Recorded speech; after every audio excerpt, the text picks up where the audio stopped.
Selamat pagi menjelang siang. Pagi. Pertama-tama kita panjatkan puji dan syukur kepada Tuhan Yang Maha Esa. Karena pada pagi hari menjelang siang ini kita dapat berkumpul untuk memenuhi atau mengikuti kegiatan dari CGP ya, Badan Guru Penggerak Angkatan ke-11 Kabupaten Sintang. Saya mendukung sekali dan berterima kasih sekali ada guru-guru yang sudah mengikuti CPG ini. Di SMP kita ini ada 2 orang, Bu Hela sama Bu Peron. Mudah-mudahan yang lainnya juga nanti menyusul. Karena kalau program dilanjutkan ya betapa pentingnya program CGP ini. Ini rencananya untuk mempersiapkan guru-guru atau calon-calon kepala sekolah nantinya. Kalau program ini dilanjutkan, harapan saya dengan adanya kegiatan seperti ini, baik CGP, MGMP dan sebagainya atau pelatihan lainnya, ya kita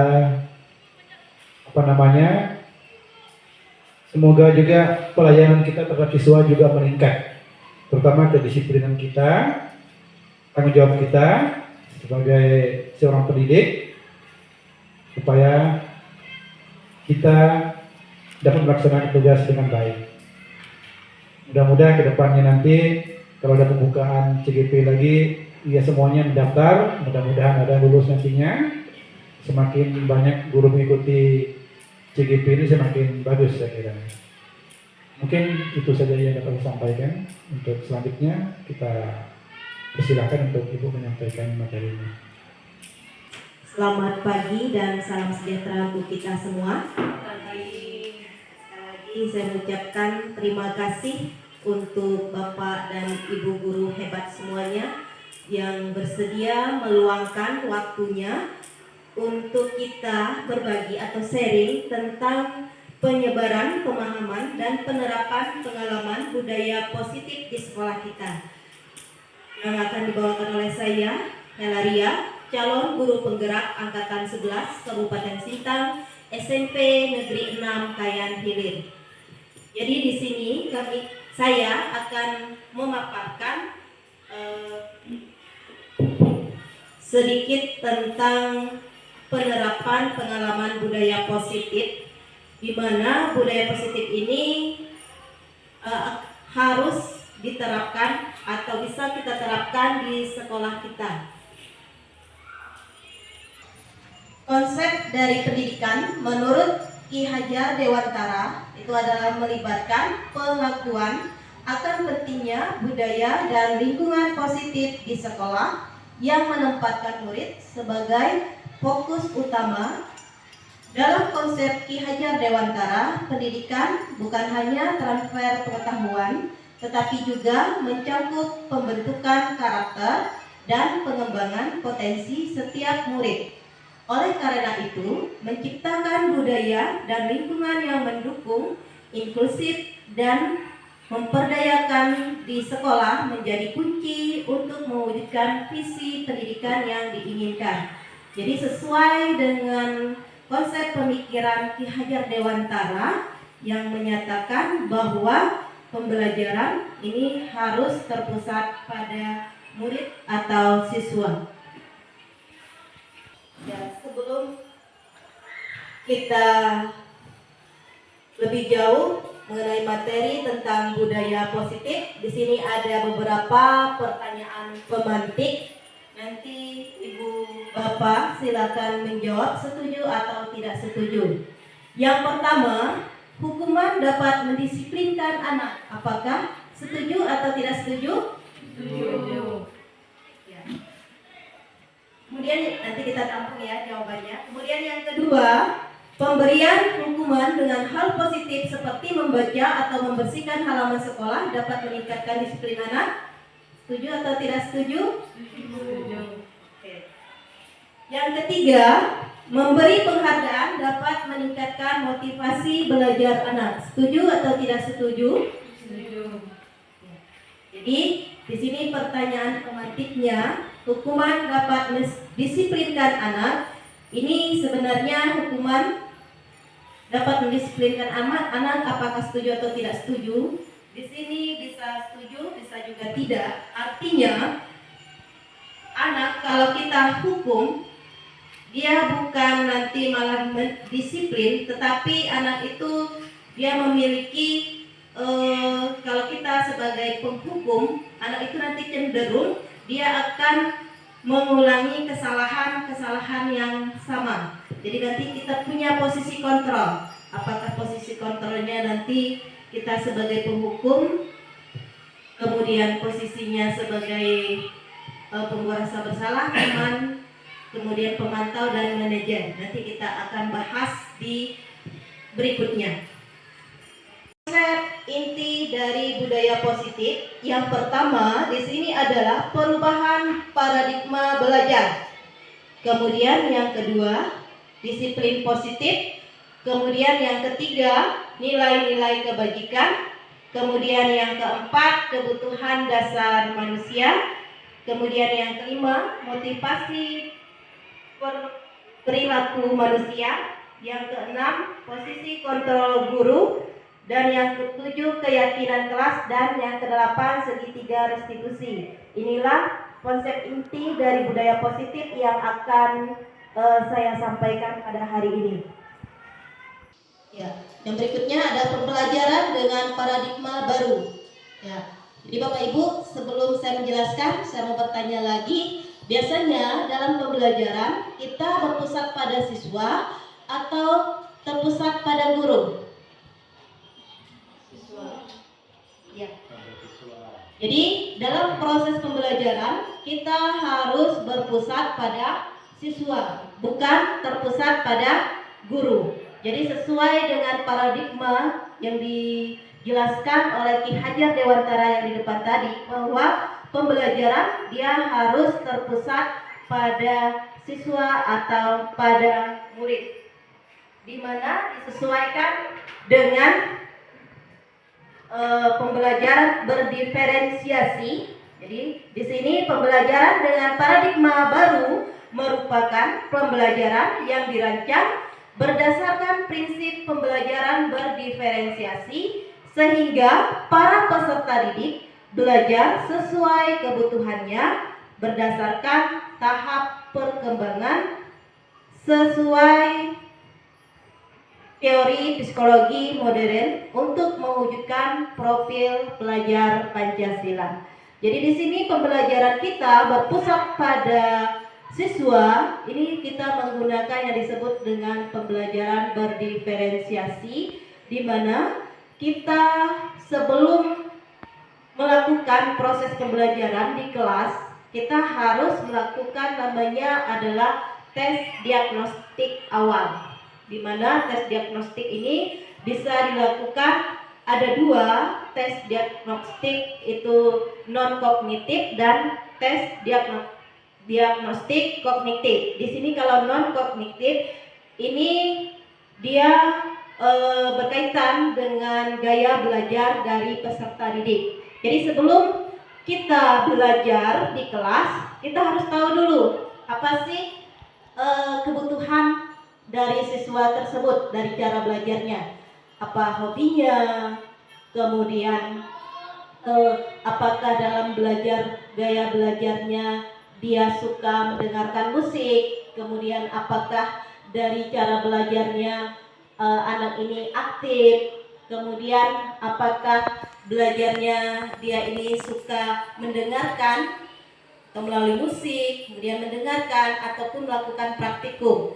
Jadi kita menyesuaikan dengan gaya belajar siswa sehingga sesuai dengan konsep Ki Hajar Dewantara bahwa pembelajaran yang merdeka sesuai dengan gaya belajar peserta didik, yaitu berpusat pada peserta didik sesuai dengan kodrat alam dan kodrat zamannya.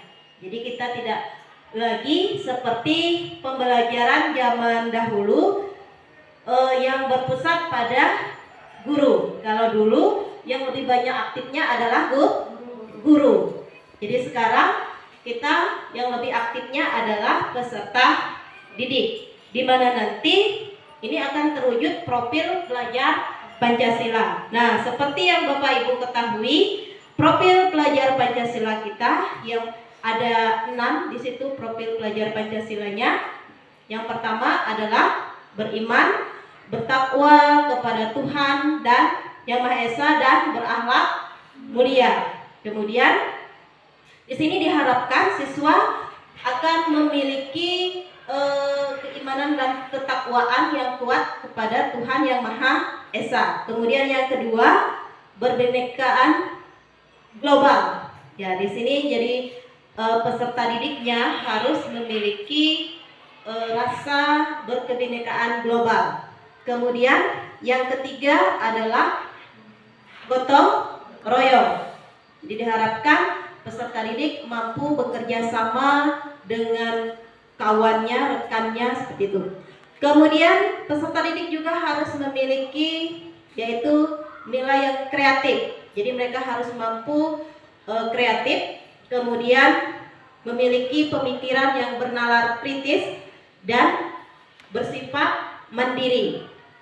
Inilah pembelajaran dengan paradigma baru harus sesuai dengan profil pelajar Pancasila. Itu adalah miskonsepsi tentang teori kontrol. Yang pertama, ilusi guru mengontrol murid. Kira-kira selama ini kita berpikir bahwa kita seorang guru bisa mengontrol murid. Itu hanyalah sebuah ilusi. Jadi sebenarnya kita tidak bisa mengontrol murid. Muridlah yang bisa mengontrol diri sendiri. Jadi kita tidak bisa mengharapkan murid itu mau berubah sesuai dengan karakter kita. Tidak bisa. Kita tidak bisa memaksakan bahwa siswa itu harus sesuai dengan pemikiran kita. Makanya di situ ilusi guru mengontrol murid. Jadi guru tidak bisa mengontrol dengan murid. Kemudian yang kedua, ilusi bahwa semua penguatan positif, efektif dan bermanfaat. Ini juga hanya sebuah ilusi.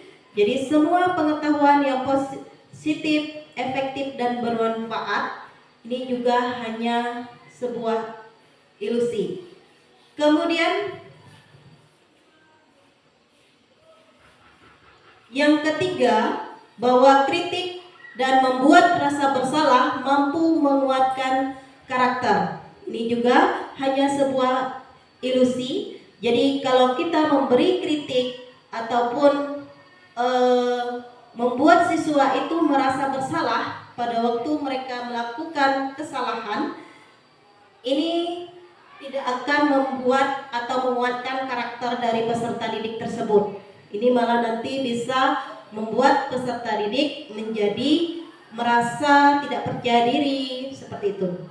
Kemudian ilusi bahwa orang dewasa berhak memaksa. Nah, ini kan kita sebagai orang dewasa. Jadi apakah kita punya hak untuk memaksakan kehendak kita kepada orang lain? Ini juga tidak bisa.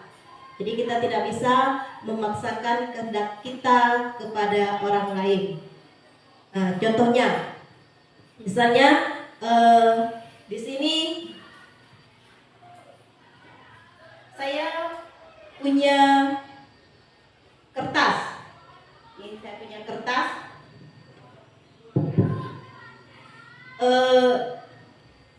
Saya maju ke depan ya. Saya menganggap bahwa kertas ini adalah sesuatu barang yang berharga. Saya genggam dengan tangan saya begini. Ya, minta tolong Bu Sisil, silahkan buka genggaman tangan saya. Sekuat tenaga Ibu, bisa tidak membukanya? Oke, tidak bisa ya? Oke, tidak bisa. Nah, sekarang yang kedua, coba Ibu Sisil rayu saya untuk membuka tangan saya di sini. Bisa dengan rayuan, bujukan. Oke. Saya membuka tangan saya. Nah, di sini posisi kontrolnya itu adalah pada diri kita sendiri. Artinya, orang lain tidak akan bisa memaksa kehendak untuk membuat tangan kita terbuka. Kemudian yang kedua, saya mau membuka tangan saya, ini menandakan bahwa saya mau dikontrol oleh orang lain, seperti itu. Jadi kekuatan kontrol, posisi kontrol itu ada pada diri sendiri, bukan pada orang lain. Begitu juga misalnya Pak Kepala Sekolah, walaupun Pak Kepala Sekolah misalnya dia memerintahkan saya misalnya untuk mengarahkan siswa masuk kelas. Nah, apakah saya mau dikontrol atau tidak, itu tergantung pada diri orang tersebut, seperti itu. Walaupun ya Pak Sekolah punya hak atau wewenang untuk memerintahkan anak buahnya, seperti itu. Jadi posisi kontrol itu ada pada diri kita sendiri. Yang berikutnya, mengubah paradigma stimulus respon ke pendekatan teori kontrol. Di sini stimulus responnya, yang pertama realitas atau kebutuhan kita sama. Teori kontrolnya di situ adalah realitas kebutuhan kita berbeda. Jadi kita memiliki kebutuhan yang berbeda. Selama ini pandangan kita dengan siswa, misalnya dia harus mengikuti aturan kita, padahal kita tidak bisa memaksakan kehendak kita kepada orang lain. Kemudian yang kedua, semua orang melihat hal yang sama. Teori kontrolnya di situ adalah setiap orang memiliki gambaran yang berbeda. Kemudian yang ketiga, kita mencoba mengubah orang agar berpandangan sama dengan kita. Teori kontrolnya, kita berusaha memahami pandangan orang lain tentang dunia. Jadi kita tidak bisa mengubah pandangan orang agar sama dengan kita, tetapi kita harus berusaha memahami pandangan orang lain itu tentang dunia. Kemudian yang keempat, perilaku buruk dilihat sebagai suatu kesalahan. Kalau teori kontrolnya, semua perilaku memiliki tujuan. Jadi selama ini kita hanya melihat sisi negatifnya saja. Jadi kalau perilaku buruk itu memang merupakan suatu kesalahan. Tapi sebenarnya pada waktu dia melakukan kesalahan pasti punya tujuannya, ada alasannya, seperti itu. Kemudian orang lain bisa mengontrol saya. Teori kontrolnya, hanya Anda yang bisa mengontrol diri Anda. Jadi orang lain tidak akan bisa mengontrol diri kita. Saya bisa mengontrol orang lain. Teori kontrolnya, Anda tidak bisa mengontrol orang lain. Jadi yang bisa mengontrol diri kita adalah diri kita sendiri. Orang lain tidak akan bisa mengontrol kita. Kemudian yang berikutnya, pemaksaan ada pada saat bujukan gagal. Teori kontrolnya, kolaborasi dan konsensus menciptakan pilihan-pilihan baru. Biasanya kita selalu memaksakan kehendak kita. Apabila misalnya kita sudah memberikan bujukan atau memberikan pengarahan kepada anak, maka kalau anak tidak mau mengikuti, maka kita akan memaksakan kehendak kita kepada anak tersebut. Padahal teori kontrolnya, kita bisa melakukan kolaborasi dan konsensus menciptakan pilihan-pilihan baru. Jadi kita bisa menawarkan pilihan-pilihan dalam menyelesaikan permasalahan kepada anak. Berpikir menang atau kalah. Kalau teori kontrolnya, model berpikir menang dan menang. Jadi kalau model berpikirnya selalu menang atau kalah, kalau teori kontrolnya itu menang dan menang. Kira selama ini kita sering mendengar kata disiplin positif. Apa yang terlintas di pikiran Bapak Ibu tentang disiplin positif kira-kira? Aturan, apa lagi?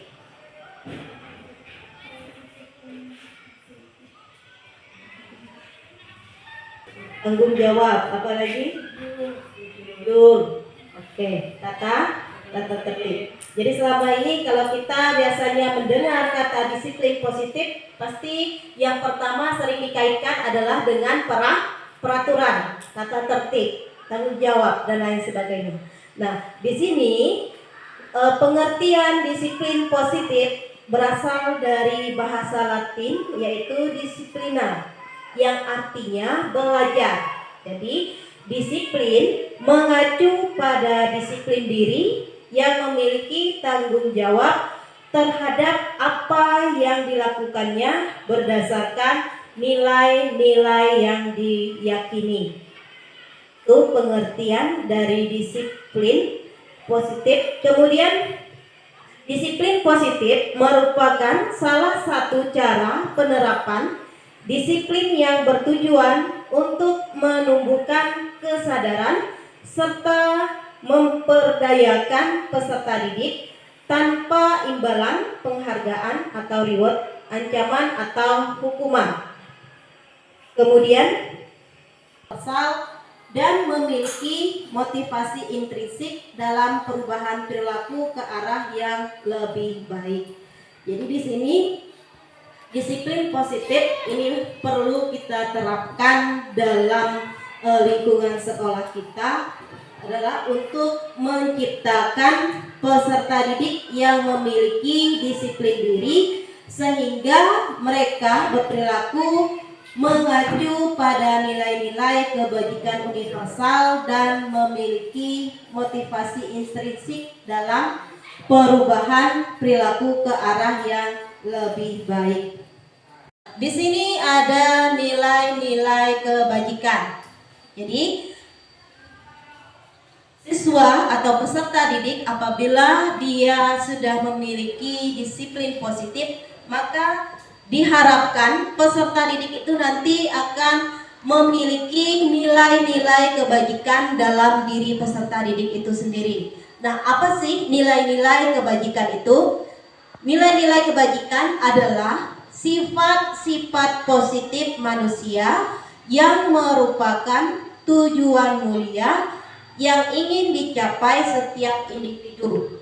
Nilai-nilai tersebut bersifat universal dan lintas bahasa, suku bangsa, agama maupun latar belakang. Nah, ada contoh nilai kebajikan institusi atau organisasi. Yang pertama adalah profil pelajar Pancasila. Nah, seperti yang sudah kita ketahui bahwa nilai-nilai profil pelajar Pancasila yang pertama itu adalah beriman, bertakwa kepada Tuhan Yang Maha Esa dan berakhlak mulia. Kemudian yang kedua, mandiri, bernalar kritis, kemudian berkebinekaan global, bergotong royong dan kreatif. Ini adalah nilai-nilai dari profil pelajar Pancasila. Kemudian yang kedua, nilai kebajikan menurut IBO Primary Years Program atau PYP. Ini ada beberapa nilai kebajikannya. Yang pertama adalah toleransi, kemudian ada rasa hormat, kemudian ada integritas, mandiri, kemudian menghargai, kemudian antusias, empati, keingintahuan, kreativitas, kerjasama, percaya diri, dan komitmen.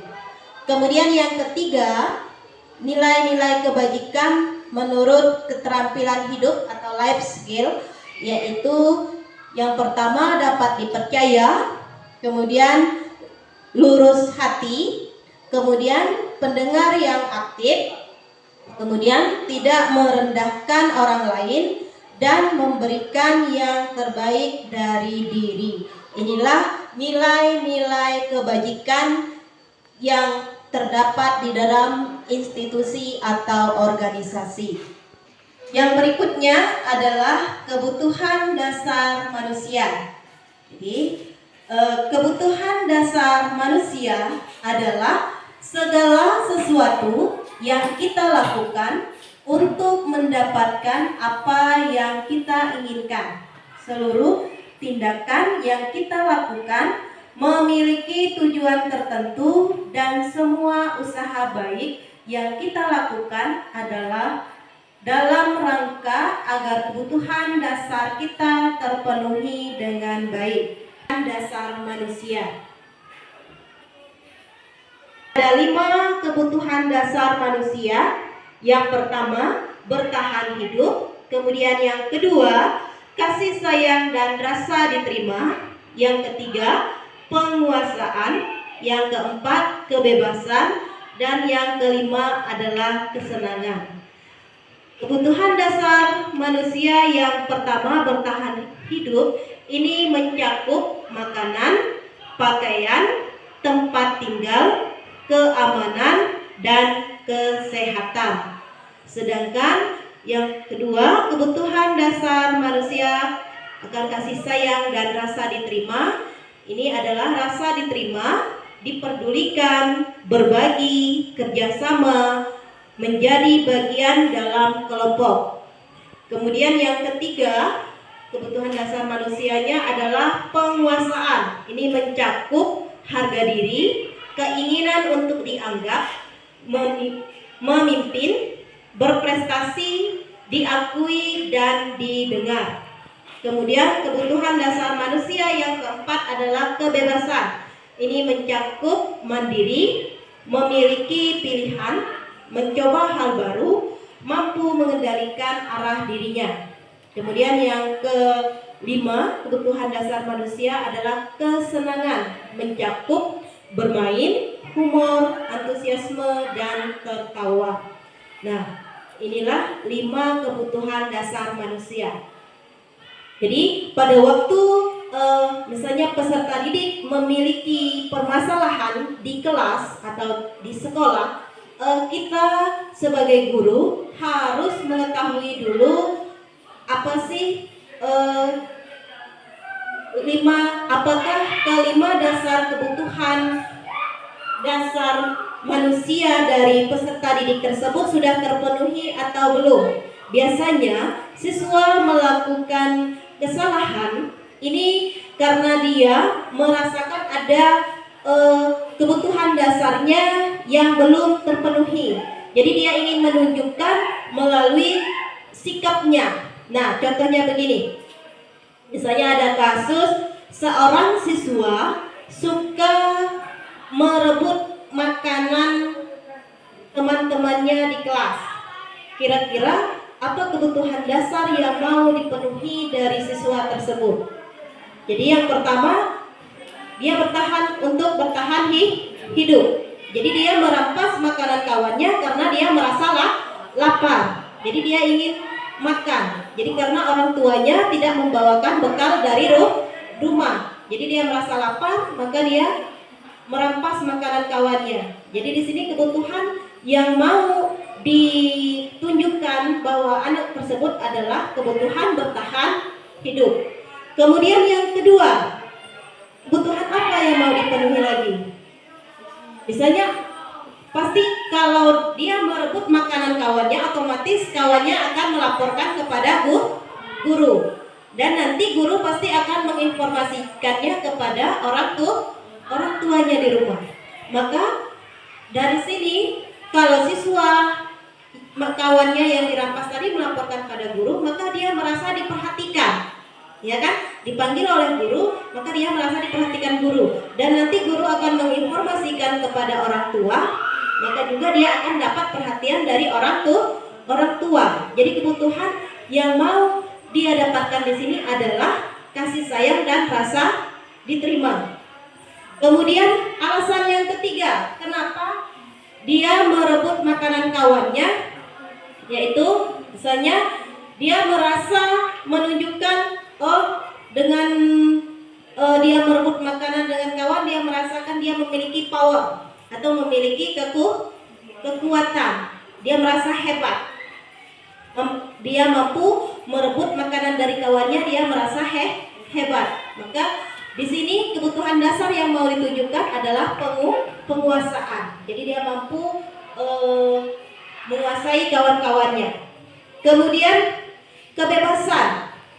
Nah, di sini dia kebebasan di sini misalnya kenapa dia merampas makanan dari kawannya?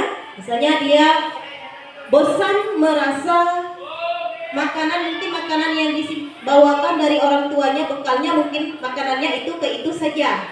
Jadi dia merasa bosan. Jadi sehingga dia mau merasakan, mencicipi makanan kawan yang beraneka ragam. Jadi dia mau memiliki kebebasan seperti itu.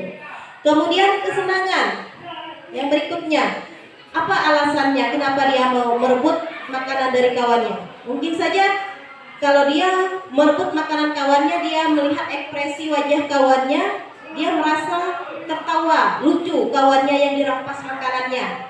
Kan pasti bermacam ragam ekspresi kawannya yang dirampas makanan, ya kan? Jadi dia merasa, oh, ekspresi kawannya yang dirampas makanan ini lucu, maka dia mau menunjukkan adalah kesenangan dengan dia melihat ekspresi muka kawannya, jadi dia merasa senang. Jadi dalam apa yang belum terpenuhi. Jadi kita tidak bisa serta-merta langsung menyalahkan siswa tersebut. Jadi kita harus tahu dulu kira-kira apa sih kebutuhan dasar yang mau dia tunjukkan. Seperti itu. Motivasi perilaku manusia. Jadi motivasi perilaku manusia di sini ada dua. Yang pertama motivasi intrinsik dan yang kedua adalah motivasi ekstrinsik. Motivasi intrinsik di sini untuk menjadi orang yang mereka inginkan dan menghargai diri sendiri dengan nilai-nilai yang mereka percaya. Jadi motivasi intrinsik ini adalah motivasi yang berasal dari diri kita sendiri, di mana kita akan memiliki atau lebih ingin atau menghargai diri kita sendiri dengan nilai-nilai yang kita percaya, seperti itu. Kemudian kalau motivasi ekstrinsik ini adalah motivasi yang dari luar. Jadi kita melakukan tindakan atau perilaku kita ini karena ada dorongan dari luar. Nah, apa sih dorongan dari luar atau motivasi intrinsiknya? Itu bisa saja yang pertama adalah untuk menghindari ketidaknyamanan atau hukuman. Jadi kita melakukan suatu perilaku ini adalah untuk kita agar terhindar dari hukuman, seperti itu. Kemudian yang kedua, motivasi ekstrinsiknya adalah untuk mendapatkan imbalan atau penghargaan dari orang lain. Jadi kita melakukan perilaku tersebut karena kita ingin mengharapkan imbalan atau penghargaan dari orang lain. Ini motivasinya. Dari hukuman, konsekuensi dan restitusi. Hukuman di sini biasanya dia tidak terencana, tiba-tiba, kemudian murid tidak tahu apa yang akan terjadi atau tidak dilibatkan, kemudian bersifat satu arah dan berupa hukuman fisik atau psikis. Jadi di sini hukuman biasanya kalau kita memberikan hukuman kepada siswa biasanya itu tidak terencana. Jadi kalau siswa itu melakukan kesalahan, kita memberikan hukumannya secara tiba-tiba atau mendadak, jadi tanpa ada rencana. Dan biasanya juga dalam menentukan hukuman itu kita hanya bersifat satu arah, tanpa kita melibatkan siswa, menanyakan kepada mereka kira-kira pada waktu mereka berbuat kesalahan mereka mau dikasih hukuman apa. Jarang kan kita bertanya seperti itu. Jadi kita biasanya langsung bertindak, ambil keputusan sendiri. Kemudian kalau konsekuensi di sini biasanya terencana atau disepakati sesuai dengan peraturan. Nah, di sini kita biasanya kita bikin ada kesepakatan kelas. Nah, kita sudah buat kesepakatan kelas. Dan apabila siswa itu melanggar, maka ada konsekuensinya. Jadi sudah ada kesepakatan di awal kalau konsekuensi. Kemudian yang kedua, murid tetap dibuat tidak nyaman dengan sikap merasa bersalah. Jadi murid itu tetap dibuat merasa tidak nyaman dengan sikap dia tetap merasa bersalah. Jadi tetap walaupun hukumannya tetap bukan hukuman tapi konsekuensi ya, karena ini ada kesepakatan antara dua belah pihak, tetapi siswa tersebut tetap dia merasa bahwa dia itu bersalah karena sudah melanggar misalnya suatu peraturan seperti itu. Kemudian guru selalu memonitor murid. Jadi pada waktu kita memberikan konsekuensi kepada siswa yang bermasalah, guru itu tetap sebagai memonitornya. Jadi kita tidak melepas siswa begitu saja. Kemudian kalau restitusi, ini adalah proses menciptakan kondisi bagi murid untuk memperbaiki kesalahan. Kemudian yang kedua, proses kolaboratif yang mengajarkan murid untuk mencari solusi sendiri. Nah, sebaiknya apabila siswa itu mengalami suatu kesalahan, jadi kita harus menyelesaikannya yaitu menggunakan restitusi, di mana kita harus menciptakan kondisi bagi murid untuk memperbaiki kesalahannya dan kita berkolaborasi atau mengajak murid untuk mencari solusinya bersama. Jadi tanpa kita harus menghukum siswa tersebut, walaupun nanti tetap ada konsekuensinya seperti itu. Ya, yang berikutnya 5 posisi kontrol guru. Di sini 5 posisi kontrol guru. Yang pertama adalah sebagai penghukum, kemudian yang kedua pembuat merasa bersalah, kemudian yang ketiga teman, dan yang keempat pemantau, dan yang kelima adalah manajer. 5 posisi kontrol. Identitas gagalnya ini adalah pada penghukum dan membuat rasa bersalah.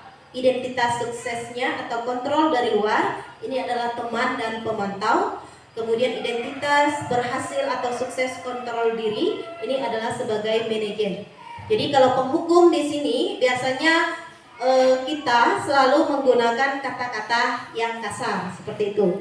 Kemudian biasanya kalau kamu tidak melakukannya, awas ya, rasakan ya. Biasanya selain menggunakan kata-kata kasar, kita juga sering mengancam. Nah, bagaimana hasilnya?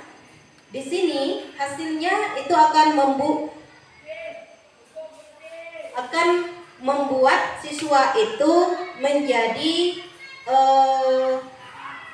merasa bersalah, atau dia akan mengingat kembali kesalahan atau mengulang lagi kesalahannya. Jadi di sini sebagai penghukum, walaupun kita sering memberikan hukuman kepada siswa tersebut, tapi nanti dampaknya kepada murid, ini siswa tersebut akan tetap mengulanginya lagi. Karena kenapa? Paling dia nanti, oh kalau saya mengulanginya lagi, paling ibu juga akan melakukan hal yang sama. Jadi dia tetap akan mengulang dan mengulang.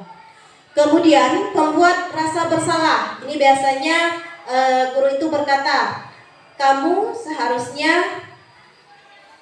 sudah tahu ibu lelah sekali mengatakannya, ibu stres gitu. Biasanya sudah berulang-ulang kali diingatkan, tapi masih terus diulangi seperti itu. Jadi bagaimana dampaknya pada murid? Murid itu juga akan merasa rendah diri. Tapi apakah dia akan menyadari kesalahannya? Tentu belum, ya, karena dia hanya sebagai pembuat rasa bersalah. Jadi siswa tersebut belum memiliki kesadaran. Kemudian posisi kontrol kita sebagai teman. Nah, di sini posisi kontrol sebagai teman biasanya kita sering mengajak anak-anak itu ngobrol, misalnya, ayolah lakukan ini demi bapak atau demi ibu. Kemudian biasanya, masa kamu tidak mau membantu ibu? Ingat, ibu juga pernah dulu membantu kamu, seperti itu. Itu biasa posisi kita sebagai teman. Nah, dampaknya bagaimana pada murid? Ini dampaknya itu lemah, tidak mandiri, dan tergantung. Jadi siswa ini nanti tergantung pada gurunya. Jadi kalau guru tersebut misalnya selalu memberikan rasa nyaman dengan siswa tersebut, belum tentu dengan guru lain seperti itu. Jadi dia tergantung hanya pada guru tersebut saja, guru tertentu. Yang lain dia akan tetap membangkang. Jadi posisi ini juga tidak bagus. Kemudian yang keempat sebagai pemantau. Nah, Di sini posisi sebagai pemantau biasanya kita berkata misalnya apa peraturannya, misalnya seperti itu. Kemudian menguatkan diri bila diawasi. Kemudian dampaknya bagaimana? Ini dampaknya akan menitik beratkan pada sanksi atau hadiah untuk dirinya. Ini juga tidak bagus untuk posisi kontrolnya. Jadi yang kelima adalah posisi kontrolnya sebagai manajer. Nah, di sini apa yang biasanya guru menanyakan, apa yang kita yakini, kemudian apa yang kita bisa kamu kerjakan untuk memperbaiki masalah ini, sehingga nanti hasilnya atau dampaknya pada murid itu akan murid itu akan mengevaluasi diri dan bagaimana cara memperbaiki diri. Di antara kelima posisi kontrol tersebut, jadi sebaiknya seorang guru itu harus menggunakan posisi kontrolnya sebagai manajer, seperti itu. Jadi biasanya kita posisi kontrolnya adalah sebagai siapa selama ini? Mungkin selama ini kita masih sebagai penghukum, ya. Lebih seringnya kita masih posisinya sebagai penghukum. Jadi untuk berikutnya kita bisa sama-sama belajar. Jadi bisa kita memposisikan diri yaitu sebagai manajer, sehingga dalam menyelesaikan masalah dengan peserta didik kita bisa menawarkan bagaimana caranya peserta didik itu untuk menemukan solusinya sendiri dalam menyelesaikan masalah peserta didik tersebut.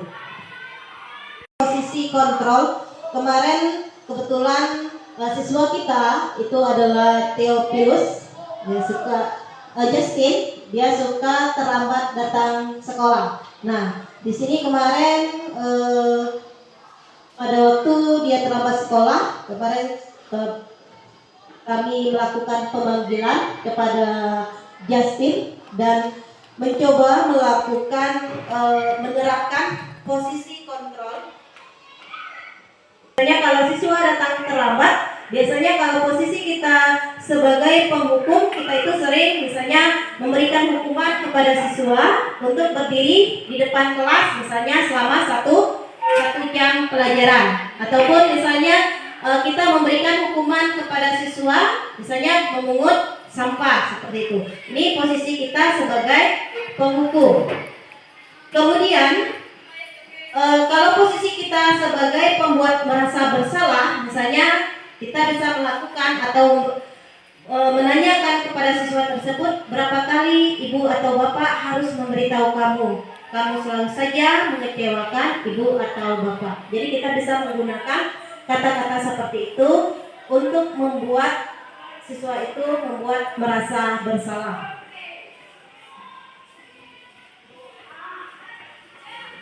Kemudian kalau posisi kita sebagai teman, kita bisa menggunakan kata-kata, ayo dong ikuti aturan sekolah, tolong bantu ibu atau bapak sekali ini ya, sudah tidak apa-apa, lain kali jangan sampai berbuat seperti ini lagi ya. Itu posisinya kalau kita sebagai teman, jadi kita memberi bujukan atau rayuan. Kemudian kalau posisi kita sebagai pemantau, di situ kita bisa menggunakan kata-kata, kamu sudah melanggar peraturan sekolah, kamu tahu konsekuensinya. Besok jangan diulangi lagi ya. Gitu. Kira-kira bagaimana kamu memperbaiki kesalahan kamu? Nah, jadi seperti yang sudah saya sampaikan tadi, jadi kita sebagai seorang guru itu harus menggunakan posisi sebagai manajer. Jadi kita membawa siswa itu untuk menemukan solusi dari permasalahannya, sehingga siswa itu nanti diharapkan tidak akan mengulangi lagi kesalahan yang sama.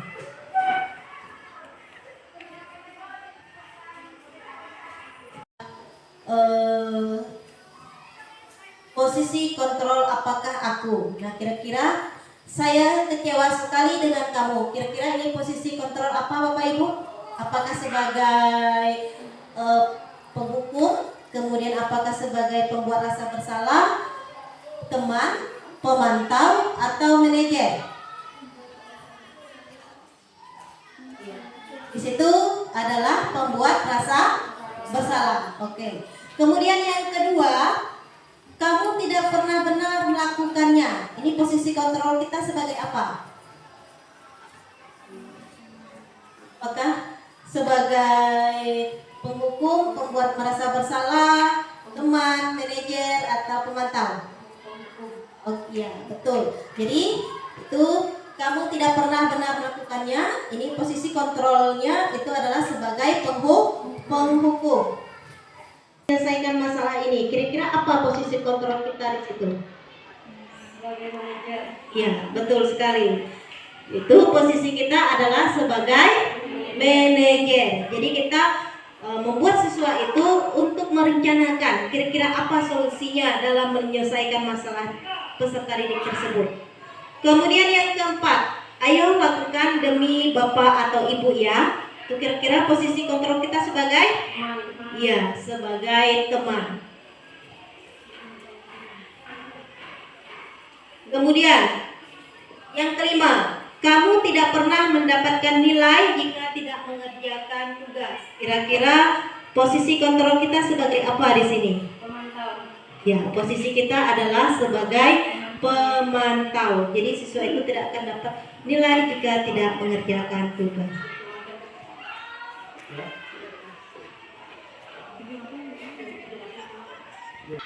Ya, yang berikutnya adalah keyakinan kelas. Mengapa keyakinan kelas bukan peraturan kelas?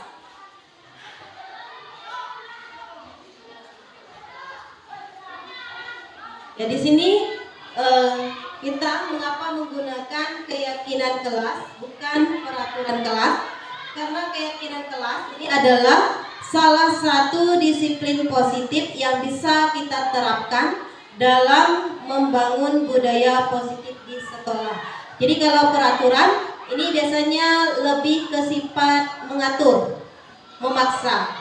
Makanya kita menggunakan istilah itu adalah keyakinan kelas. Kalau keyakinan kelas ini adalah salah satu disiplin positif yang bisa kita terapkan dalam membangun budaya positif di sekolah.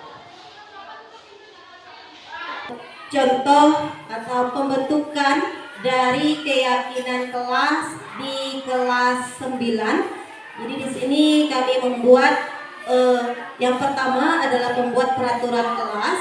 Kemudian nanti dari peraturan kelas itu dirubah menjadi keyakinan kelas. Kemudian nanti dengan siswa ditanya apakah nilai-nilai kebajikan dari keyakinan kelas yang sudah dibentuk oleh peserta didik. Kemudian juga di kelas kami membuat atau menanyakan dengan siswa bagaimana kelas yang mereka impikan. Jadi biar kita tahu bagaimana sih suasana kelas yang mereka impikan. Jadi kita sebagai guru harus tahu sehingga dalam proses pembelajarannya kita bisa menemukan cara atau menemukan solusi sehingga siswa itu selama belajar di dalam kelas itu mereka merasa nyaman, aman dan tenang seperti itu tanpa ada paksaan selama belajar di kelas. Jadi di sini pembuatan keyakinan kelas itu bersifat abstrak, kemudian berupa pernyataan universal, kemudian dibuat dalam pernyataan positif, kemudian sedikit saja agar mudah diingat, kemudian sesuai dengan kondisi kelas dan sekolah sehingga mudah diterapkan semua warga sekolah atau warga kelas dan dilibatkan saat membuat keyakinan kelas. Jadi saat membuat keyakinan kelas ini semua siswa harus dilibatkan sehingga nanti kita bisa menentukan keyakinan kelas kita, kemudian nilai-nilai kebajikannya dan bagaimana kelas yang diimpikan dari peserta didik tersebut sehingga nanti dapat menciptakan suasana belajar yang menyenangkan. Yang berikutnya adalah segitiga restitusi. Nah, apa sih segitiga restitusi? Jadi segitiga restitusi ini adalah suatu proses dialog yang dijalankan oleh guru agar dapat menghasilkan murid yang mandiri dan bertanggung jawab. Selanjutnya itu adalah segitiga restitusi. Jadi segitiga restitusi ini adalah suatu proses dialog yang dijalankan oleh guru agar dapat menghasilkan murid yang mandiri dan bertanggung jawab. Jadi segitiga restitusi ini ada 3 sisi. Sisi bawah ini adalah menstabilkan identitas. Kemudian sisi kanan ini menanyakan keyakinan. Dan sisi sebelah kiri ini adalah validasi tindakan yang salah. Jadi dalam menyelesaikan kasus atau permasalahan kepada peserta didik, hendaknya kita sebagai guru ini harus menerapkan atau menggunakan segitiga restitusi. Pertama, segitiga restitusinya adalah menstabilkan identitas. Menstabilkan identitas ini berdasarkan prinsip membuat kesalahan adalah bagian dari proses pembelajaran. Jadi dalam menstabilkan identitas, jadi kalau kita menghadapi siswa yang bermasalah, jadi kita harus menstabilkan dulu identitas anak tersebut atau membuat anak tersebut merasa tenang dulu, yaitu dengan memberikan atau menggunakan kata-kata bisa berbuat salah itu wajar. Kemudian bisa juga kita menggunakan kata tidak ada manusia yang sempurna. Atau bisa juga menggunakan ibu atau bapak juga pernah melakukan itu. Atau bisa juga kita menggunakan ibu atau bapak tidak mencari siapa yang salah, tapi ibu atau bapak ingin mencari solusi dari permasalahan ini. Dan bisa juga kita menggunakan kata kamu berhak merasa begitu. Jadi yang pertama kita harus menstabilkan identitas siswa tersebut dulu. Jadi kita harus memberikan ketenangan kepada peserta didik, itu dengan cara yang stabilkan identitasnya. Sehingga kalau peserta didik itu sudah merasa tenang, nyaman, maka nanti dia bisa menemukan solusinya.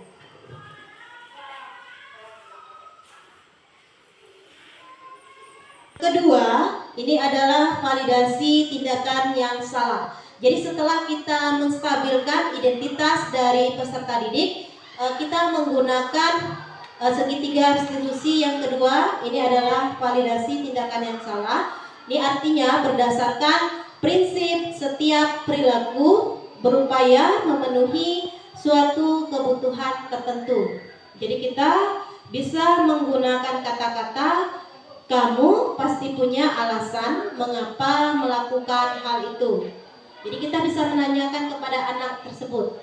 Jadi pada waktu kita memvalidasi tindakan yang salah, kita tanya kepada anak tersebut apa alasan dia melakukan suatu tindakan atau melakukan kesalahan. Kemudian yang kedua, kita bisa menanyakan kepada anak, padahal kamu bisa melakukan yang lebih buruk dari ini ya. Jadi kita membuat anak itu merasa tindakannya, validasi tindakan yang salah. Kemudian yang ketiga, kamu patut bangga karena mempertahankan sesuatu yang penting bagimu. Jadi seperti itu. Kemudian yang keempat, kamu melakukannya karena mempertahankan sesuatu yang penting bagimu. Jadi dalam validasi tindakan yang salah ini, kita setelah tadi melakukan setelah kita menstabilkan identitas dari peserta didik, maka kita tahap berikutnya adalah memvalidasi tindakan yang salah pada peserta didik, sehingga nanti kita menemukan solusinya, yaitu pada menanyakan keyakinan. Jadi tahap yang ketiga pada segitiga restitusi ini adalah menanyakan keyakinan. Jadi dalam menanyakan keyakinan ini di sini berdasarkan prinsip teori kontrol bahwa pada dasarnya kita termotivasi secara intrinsik. Jadi di sini menanyakan keyakinan ini kita bisa menggunakan kata-kata kepada peserta didik, apa keyakinan kelas kita.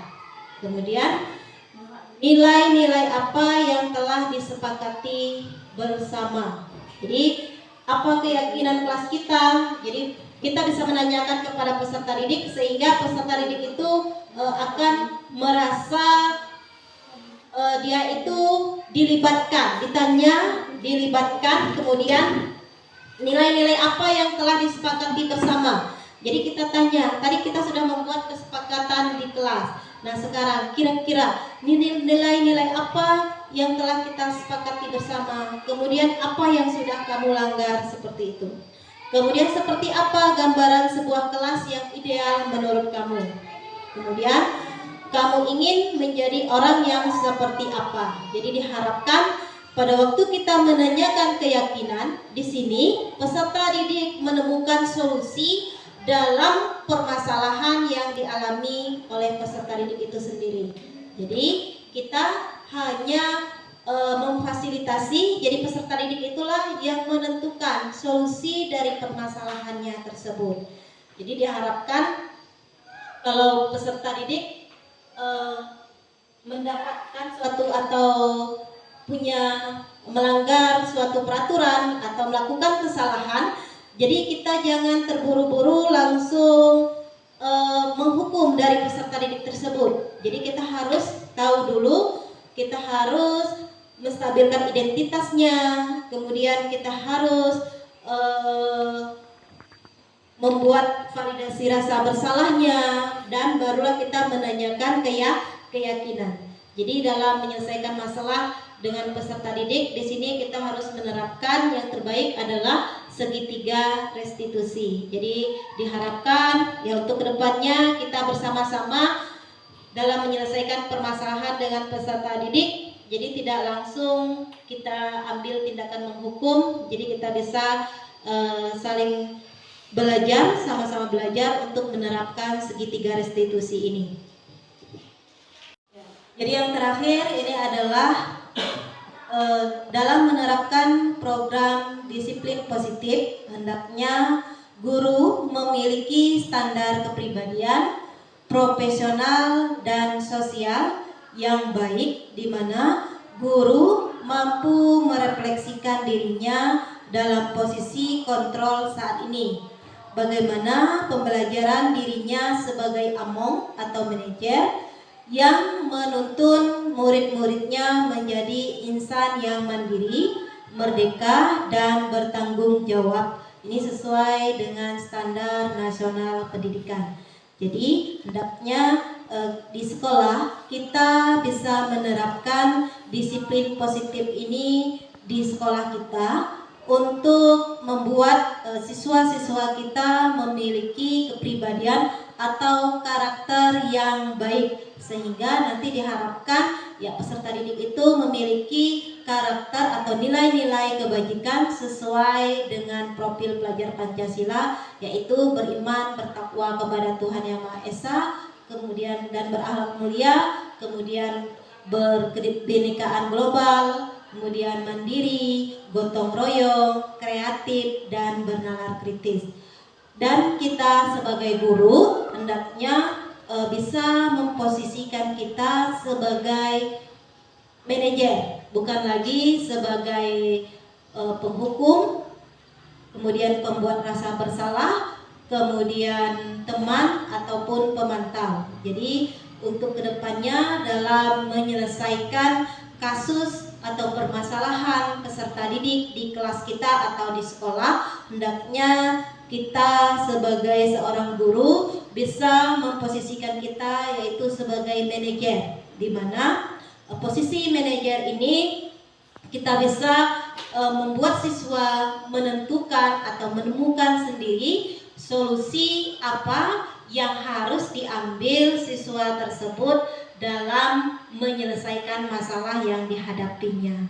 Jadi diharapkan ya siswa itu akan mandiri, jadi tidak tergantung apakah posisinya kita sebagai teman, sebagai pemantau, penghukum, ataupun pembuat rasa bersalah.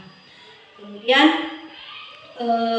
dengan posisi kita sebagai manajer, yang mudah-mudahan kita semua bisa belajar bersama untuk menerapkan ya berbagi solusi dalam memecahkan permasalahan yang dihadapi oleh peserta didik di sekolah kita, sehingga nanti dengan kita berkolaborasi, setiap dewan guru, setiap anggota warga sekolah kita, dewan guru, Kepsek, kemudian orang tua murid bisa berkolaborasi dalam menentukan atau menyelesaikan, memposisikan kita sebagai manajer dalam menyelesaikan permasalahan. Diharapkan kita bisa membentuk karakter peserta didik yang lebih kuat lagi.